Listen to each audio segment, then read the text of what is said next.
Hello everybody! Welcome to another Sunday Funday, and of course we are talking about the only movie that really came out this weekend, SpiderMan Homecoming. Real quick, I guess we should talk about, before anything, why certain things didn't come out, why certain things did this. If y'all watched last week's video, I said I was going to start putting out new reviews. There would be shortened reviews. I'm kind of editing through it, and I don't like it that much. I might try something else. We'll experiment with different things and see what I like. Because that's the biggest problem. I do not feel happy with it. And yeah, I know there's some reviews I've put out that I don't particularly care for, but this one's more edited. It's a lot more work put into it than even these reviews. And these reviews are fairly simple, but hey. And if I don't like what I'm putting out, I know y'all aren't going to like it, and I don't want to give you a subpar product. That's not what I'm about. So, back to a drawing board with it. It'll be something else. Hopefully something much, much better. And also, the reason why there was no Despicable Me 3 review was actually something that was completely out of my control. I went to take this one home last week, and my truck was acting weird, and I was like, oh god, it's overheating like crazy. Y'all have probably heard me bitch and moan about my truck that I had. Keyword had now. Turns out blew a head gasket, had to get a new vehicle. I was without a vehicle for at least 2 days, and by the time I was able to get a new car, it was late, and I was needing to go to work the next day, so I'm like, fuck it, I'll see Despicable Me 3 maybe on Netflix or something when it comes out, and maybe I'll give a review then, who knows. Either way, I wasn't like particularly looking forward to it. I wasn't hating the idea of going to see it. Just was like, it's a movie. So, yeah, that's well, at least now you don't have to put up with all those kids. Yeah. We do have some kids in our theater. Yeah, supposedly this theater's supposed to be 18 up, but I looked in some lists and I'm like, oh. Yeah, it's like, that's a point paying a little extra. Except for like these your seats that recline. Seat. Should be reclining seats and no kids. You'd think, but oh well. Yes, we saw the new entry to the Marvel Cinematic Universe, which makes me feel so old. Because it turns out that the whole Avengers fight and all that, in relation to this movie, happened 8 years ago. Oh my god, I feel so old now. I'm like, oh. What were we doing 8 years ago? Having sex maybe? I don't know. Masturbating? Decided to make these nice and awkward. Clearly. Yeah, Spider-Man Homecoming. Short and long of it, what'd you think of Spider-Man Homecoming? Besides the fact that it makes you feel really old, like I do now. Megan well, I didn't feel too terribly old. I mean, I was actually thinking during the movie, there were like a couple parts where he came across a little bit as whiny. Then I realized, like, well, he's 15. Yeah, he's a teenager. He's in that awkward phase where he's still kind of a kid, but like, you know, as you're growing up during that time, you're like, well, I'm not a kid anymore. Yeah. You know, but you're not an adult either. You know, you get sick and tired of being treated like a kid. And people talking down to you like a kid. I was like, yeah, I can kind of understand. This movie's more of it's not your standard superhero fare, which actually I was kind of intrigued by, in that it's also a coming of age tale. It's about a kid coming into himself. Mind you, this kid, like he said in the trailer, he could stop a bus with his bare hands. Yeah. So that actually adds a little bit of spice to it, I think. You could easily see, and in fact I've seen some people already complain, like, oh, well, he's whiny. Yeah, he's a bit whiny, but to be fair, young Peter Parker in the comic books was a whiny asshole. He wasn't exactly... Whiny McWinerson? Yeah, he was really, really whiny until Uncle Ben got shot and killed. And it kind of was insufferable. Well, mind you, Uncle Ben, let's talk about the early comics, like, that happened in the first issue. Amazing Fantasy 15. But still, like, the whole comic was really, really whining everything with Peter Parker's like, oh, God, I hate you so much. Because he was just an ass. Here, he's less of an ass and more just a teenager that wants to be treated like an adult. With teenagers. Yeah, and yeah, it's a very teenager thing. It's not done in the worst way. You can't blame him. He is a guy who has all these unique and special powers. So why shouldn't he be treated like an adult? Well, that's his thinking. Yeah. Although you do understand why Tony kind of constantly does what he does and, kind of holds him back because of the fact that he's like, well, you're not trained, you're still young, you're still hot-headed. Because he is still, like, as much as he wants to say, it's like, well, I can do all these things. Like, you're still just a kid, though. Yeah. Wouldn't it be good to have you run off, half-cocked trying to save the world and, you end up dead. Yeah, or you kill people because your own negligence. Yeah, get people killed. Yeah, it's very understandable from both ends, actually. Yeah, it's one of the good things that they did good. And, they keep saying the word good, but it's one of the things they did very well in Civil War in that they make you understand both sides. Yeah. Here you completely understand both sides and you can sympathize with both of them. And sure, I will say if there is anything with this movie, it doesn't, if I'm going to say negative, it doesn't really go anywhere you're not surprised by. There's not like this whole reveal of anything, but to be fair, you don't need that in this kind of a movie. In a movie like The Accountant, a movie that is built around some mystery, that kind of reveal is interesting. That is, unique. In a film like this, like any comic book movie, it would actually detract from a film, I believe. Such as, like, the big reveal in Wonder Woman, which I feel it detracted from it quite a bit. Didn't help that you never felt this villain at all. Yeah, you never really felt that he was a threat, even a threat kind of in disguise. Yeah, he never even felt like a threat to Wonder Woman. That's the worst part. And here, though, it's the Vulture. He's in this movie. Yeah. If you're surprised by that, it's like, oh, the Vulture's in there? Trailers. Yeah, I will say, it's like, come on. Who else flies around? And I do actually like what they did. If anything, I would have liked if they would have hearkened a little to the old style that, maybe make the suit a little green. But people could have easily confused that with Green Goblin if they're just a moviegoer. Yeah. For the Spider-Man film. So, I'm okay with that. I do like that they include another villain in it. As I'm going to kind of spoil a little here, the Shocker's in it. Though... Briefly. Yeah. Well, the other guy calls himself Shocker, too. There's two guys that call themselves Shocker. I'm not going to tell you what happens to one of them. It's hilarious, though. Ooh. But I like that they include the Shocker as a... he's always a small foil to Spider-Man at best. He's a two-timing crook, is the best way to put it. It would be like if they tried to make the main villain of a Punisher movie Stiltman. It wouldn't make any sense. It's just a guy who has stilts. And he goes... That's not a villain. Here, Shocker does play a very second fiddle to Vulture, which is really good because Michael Keaton, he kills in this movie. He is intimidating as hell whenever he needs to be. You actually understand his motivations and his reasons. Yeah, but it's not really revealed until, much later, I feel. But it's still, once you reveal it, it's like, oh. Yeah, it's like, okay, now I kind of understand you more. Because one problem I was having is like, okay, this villain didn't really seem very well developed at the time until they finally, explained where he was coming from. Yeah. But he's a villain that you almost can sympathize with in a lot of weird ways, which is an interesting thing to do. Yeah, given the state of our economy, yeah, it's I think a lot of people can sympathize with him. Well, just given the state of, how things are set up, you can easily go, oh yeah, rah, rah, rah, with him. Sure, he's still a villain. He does villainous things. He's still... Obviously, he doesn't have a whole lot of care towards anybody who gets hurt in between different, he does have a bit of a code. You gotta grant him that. Yeah. But it's not in the sense of, I totally won't kill you. No, he'll kill you. He don't give a shit. Like the one guy. Yeah. The guy who gets vaporized.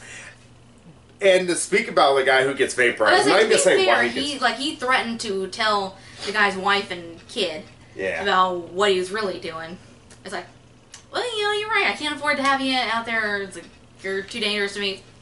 Yeah, though he thought he was actually just messing with the guy. Instead, he actually killed him. He was like, whoops.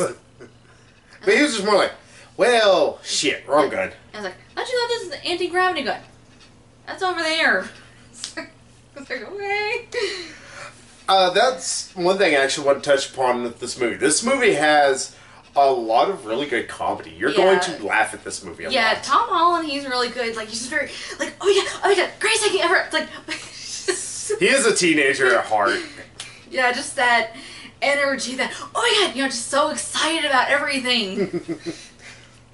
And of course, like, everything is like the coolest thing ever, you know, sorry, I just don't like tooth. But also, you have Robert Downey Jr. in it. I will say, people were worried he's going to overshadow. No, he's not really in this movie a whole lot, but when he's used, it's to its best effect, and Robert Downey Jr. is in his best comedic bits that he's doing. Yeah, he's still the, you know, lovable smartass. But you know, I think that he's also kind of a father figure to Spider-Man. Mm-hmm. And Jon Favreau's in it as well. He's enjoyable in it. Mm-hmm. Tom Holland, like Megan's already touched upon, he actually has this really good comedic timing with different things that really works. His chubby buddy, Ned, he's actually pretty damn funny too. I like the ringtone. Yeah. Oh, God. Yeah, they all have... It's strange that every single character really has a lot of good chemistry with each other. Mm-hmm. Maybe with the exception of two. And they were the ones that were the sticking point with me. One was Liz, the main love interest for Peter. Yeah. I'm not going to really talk about her too much because to give too much into her, they'll spoil a bunch of the plot. I'm about to say, just... Yeah. The issue I had with Liz is she was very one note. I would say she's very... bland. Yeah, she's just pretty, she's nice. And that's about all I could tell you about Liz. Well, that I'm willing to tell you. Yeah. I think they're setting stuff up for her later on. I think they're setting up with that one chick. Well, that's the other person I had a problem with. I'm going to spoil a little. I don't know what she is. I think she's a singer. Yeah. Her name is Zendaya. Yeah, she's MJ. Yeah, her name is Michelle, but towards the end she's like, oh, all my friends call me MJ. It's like her name was Mary Jane. It's like, yeah, her name's Mary. It's like, not Michelle. Yeah, it's like, what? Yeah, that's why I say, it's like, I think they're setting things up with this chick. Yeah. And that's a bit of an issue because she's supposed to play the typical, oh, everything sucks and I'm the greatest. And obviously they're trying to hint that she has more cares and feelings towards other things. Like, she obviously cares about Peter, the look she gives and whatnot. I would say, it's kind of hinted that she had a bit of a crush on him. Yeah. Their whole, like, I'm not obsessed with him, I'm just observant. And not only that, but every time, like, he would leave, she'd kind of look and be sad and everything. Almost longing. Yeah. Yeah, I noticed that too. And, God, I'm sorry, this lady can't act. That's her big problem. She's not the right amount of smarminess that you'd expect, like an Ellen Page kind of character from Juno. Yeah. And because of her inability to really be good smarmy, she just comes off as a bit of an asshole. You don't care about her the entire film. Thankfully, she is a very minor part. Yeah. So, like, she's not going to ruin the movie, but she's going to always be a little thing that's going to bug you when she pops up. You're like, can we go? Okay, we're away from her. And of course, you have Martin Starr. Martin Starr? As the teacher. Oh, the decathlon coach. Yeah. You know, it's like, can't afford to lose another kid. Or, it's like, that'd be really bad to have another kid die again. It's like, okay. I almost learned that line was improvised. Probably. There's a lot of, like I said, there's a lot of good comedy in here. Like, we could talk about some lines we actually enjoyed about it. Anything involving Ned is usually pretty damn good. Ned is exactly like Tom Holland times 12. Because he's just even more of a little kid. You can do this, you can do this, can you do that, can you do that? And there's little nods toward different things. Like, for instance, they speak about, like you've seen from trailers, whenever he talks about, hey, can you summon spiders? No, I couldn't do that. That's actually a nod towards a storyline they did in Amazing Spider-Man where Spider-Man discovered he had more powers, and one of them was he could talk to spiders and summon an army of spiders. Alrighty. Spider-Man got weird in the early 2000s. Got weird? Yeah. Weirder than having clones, being a clone, but not being a clone, and then suddenly he's Spider-Man again, even though the clone is this, and the clone dies, but doesn't die, and somehow comes back alive, and oh god, it's comic books. And oh god, I'm cross-eyed. Yeah. It's like, eh? Spider-Man comics make no damn sense whatsoever if you get into the Clone Saga. Just 2 years of confusion until finally it reveals that Green Goblin is alive. Kind of comic books in general, like... No, it's almost annoying in how bad it doesn't make any sense. It makes the Dark Phoenix Saga make sense. And the Dark Phoenix Saga makes no damn sense when you start breaking it apart. Even though it actually is probably one of the best sagas for the entire X-Men universe. That's the reason why they're trying to make a comic book. Or film to follow that up. Even though, you know, that Apocalypse movie is so good. Yeah, even Megan now, she's... Yeah, I liked it the first time I saw it, and then I got it on... I can't remember if it was DVD or Blu-ray. And I watched it again, and it's like... What did I like about this again? Yeah. Yeah. Apocalypse is just not a very good villain. The bad thing is he could be a really good villain in the comics. That's what's so disappointing. I was like, they could have built him up as like really intimidating, like an actual threat to the world. Yeah, instead he's kind of nothing. Yeah. Magneto's the big threat, actually. Yeah, and all because his wife and kid accidentally got killed at the same damn time by fucking Hawkeye. Oh, it was like just lucky arrow. Like, well, yeah, with that much force, you're not going through both of them. Sorry. It's the funniest damn thing ever. I laughed so hard at that scene. It was so damn funny. It's like, ah! Yeah, like, I don't know that much about science even. I was like, that's not how physics works. I was like, just like, pretty much. Was she equivalent of a guy shooting a person with a rubber band gun somehow blowing a hole through him? Yeah, because I mean, for that much force, it's like really pull back and maybe be a few feet further back. You'd have to have the strength of a ballista. Or ballista. Ballista? Yeah, ballista. Big old arrow shooting bastards. Oh, but yeah, back to Spider-Man Homecoming.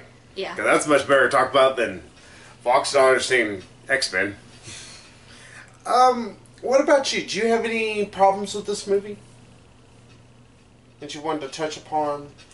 Well, like I already touched upon, the love interest was kind of bland. Was like, it's not really about her or even about their little romance. Yeah. It's like it's all about Peter trying to find himself as a superhero while also kind of being a teenager. Yeah.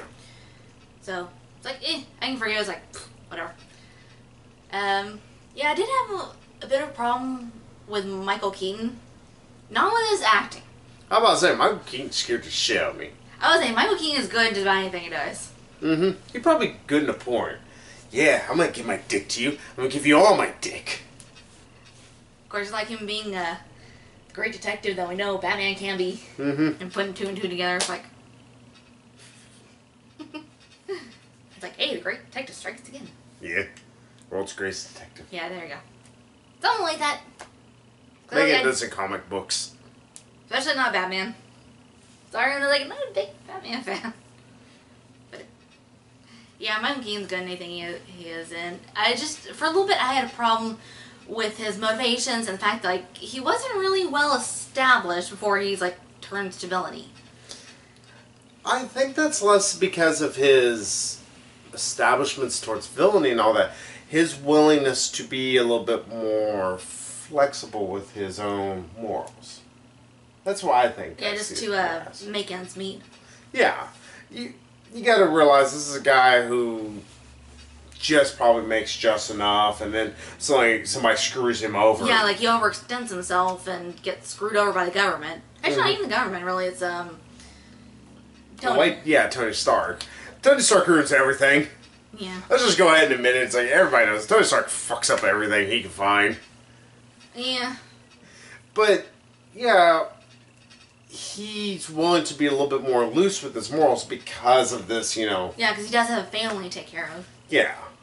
You gotta put yourself in those shoes, and I think that's what is the idea. You're supposed to... Like, that I could get behind.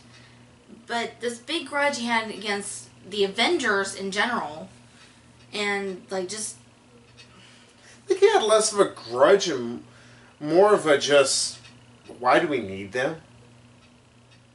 Mostly because he sees them as just a thing that causes damage, causes destruction. Yeah, and they'll have to clean up after it. Yeah, and then not only that, but they're screwed over by it. Like, oh, you destroyed my place of work, and my work is now shut down because of you, but you're not going to pay for me to be able to find their job. You're not going to pay my house note. Yeah. Yeah, it's less of a grudge, more just of like, fuck you. You know, it's just one of those. I can understand his resentment towards Tony Stark. Especially that, you know, he's so rich and, like, he can do whatever he wants. He kind of does. Yeah. Because it's just Tony. Yeah. He's like, why not? Let's see what happens. Yeah, I actually really enjoyed Michael Keaton. I keep wanting to call him by his character, but I'm like, I can't pronounce his name to save my life. It's like Tome or something like that. Toombs, yeah. But I can't remember his first name. It makes you really matter, neither can I. But, yeah. He's actually, like I said, he's really damn interesting. He's really damn intimidative. And you're going to enjoy the hell out of him. He's a good villain. His Lackey the Shocker is really fun whenever he's on screen. He plays a suitable second fiddle. He's there to be somewhat intimidating. Second Shocker.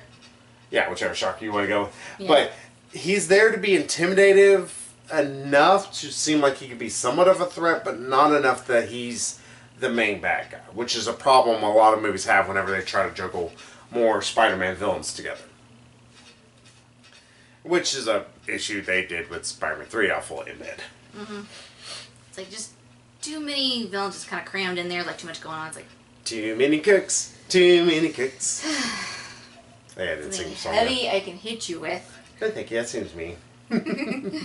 So, any more you want to say about it, or you want to go on to score?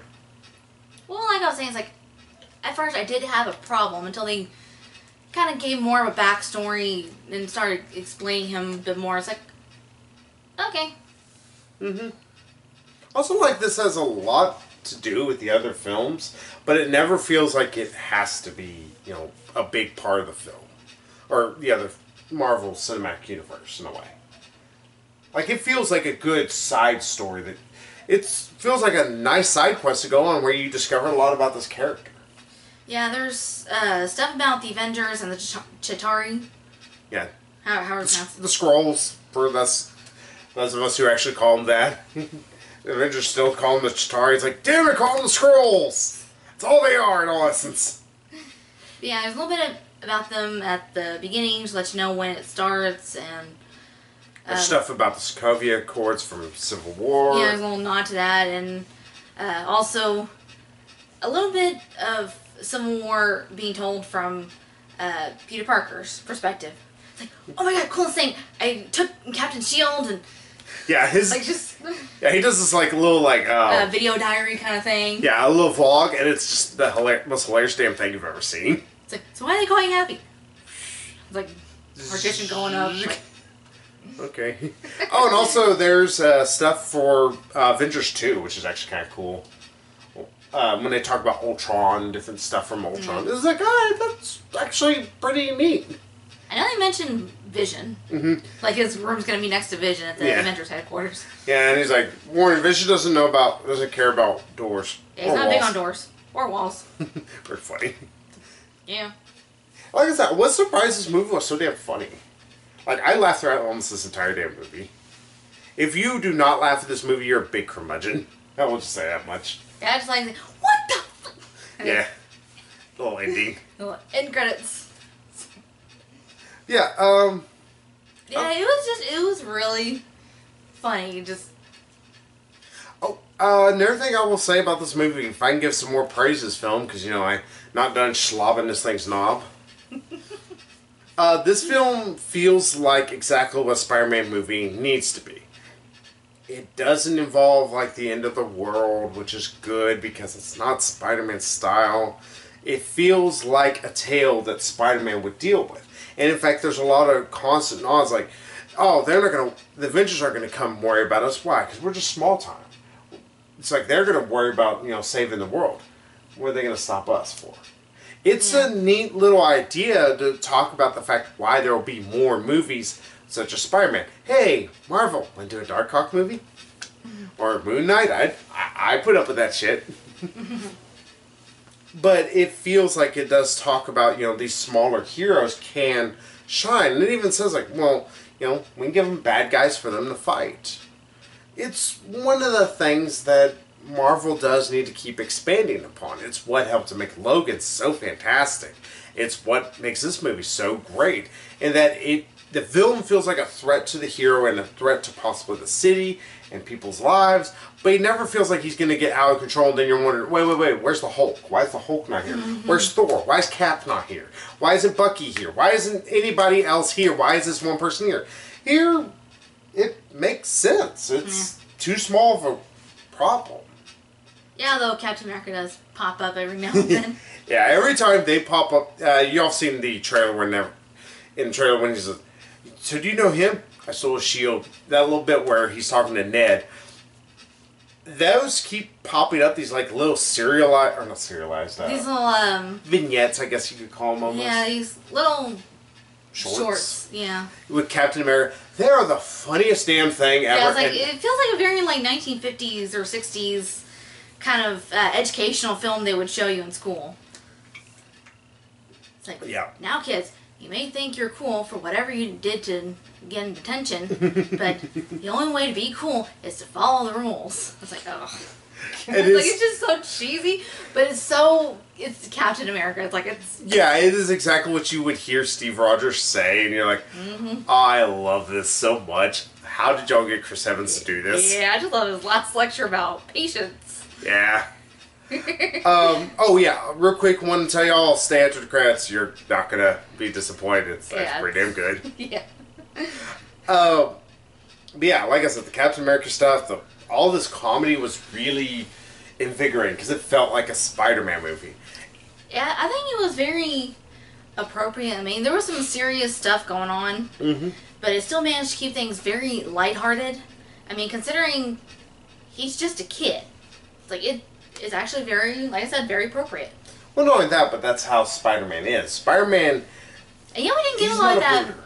Yeah, it's like we didn't get a whole lot of that in like the first Spider-Man movie. Yeah, it also didn't help that they decided to fast forward him through high school. Yeah. Like, he was out of high school in like 20 minutes in that movie. And even the Amazing Spider-Man, which I thought was actually a really damn good movie, he was more of a brooder.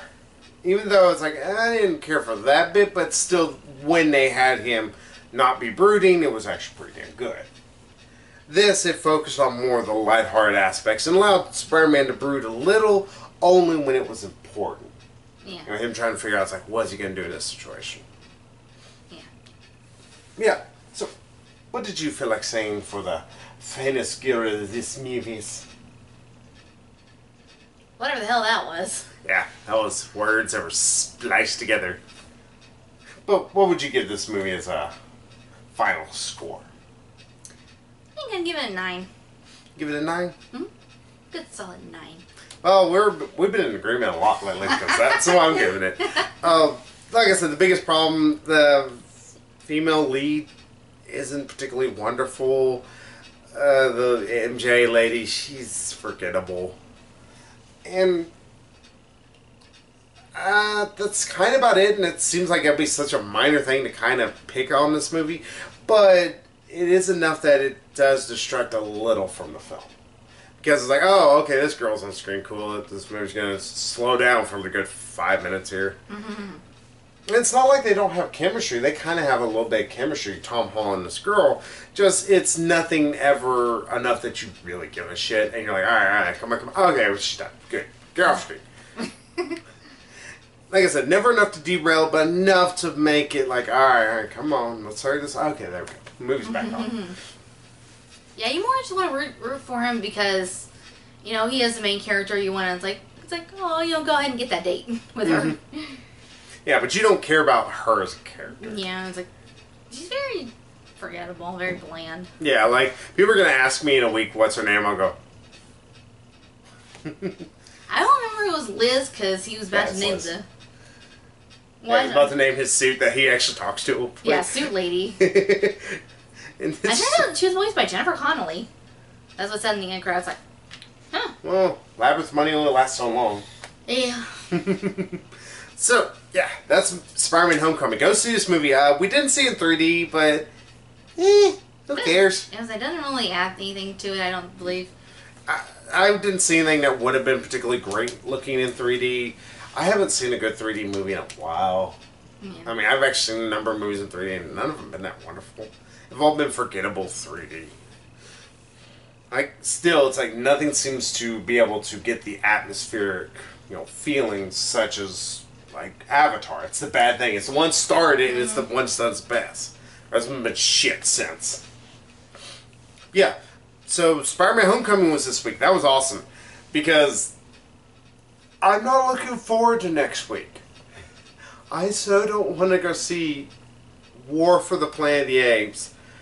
But I gotta, because it's that or, like, nothing. There's, like, one other movie I might go see that as well, but I'm gonna go see that. And I haven't liked any of the other of these movies. I don't want to go see it, but I gotta. I gotta go see Andy Serkis still try and reach for an Oscar. And Woody Harrelson totally not understand what kind of movie he's in. Because Woody Harrelson's a Greek demigod. Not the good one, but he's a Greek demigod of acting. So maybe Megan will be with me to go see War for Planet of the Apes. Yay. Or I may just skip it. Megan's gonna go see War for the Planet of the Apes, so I'll keep my sanity. Yay! Considering I have not seen any of the other Planet of the Apes, original or remakes. Monkeys get out of control, humans do stupid stuff.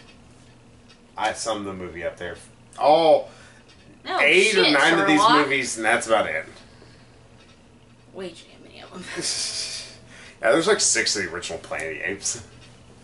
Then there was a remake, and then there was 2 more. So yeah, that's next week. Stop making these damn movies. They make money. Fox doesn't care. So yeah, we'll see y'all next week with that. So bye bye, everybody.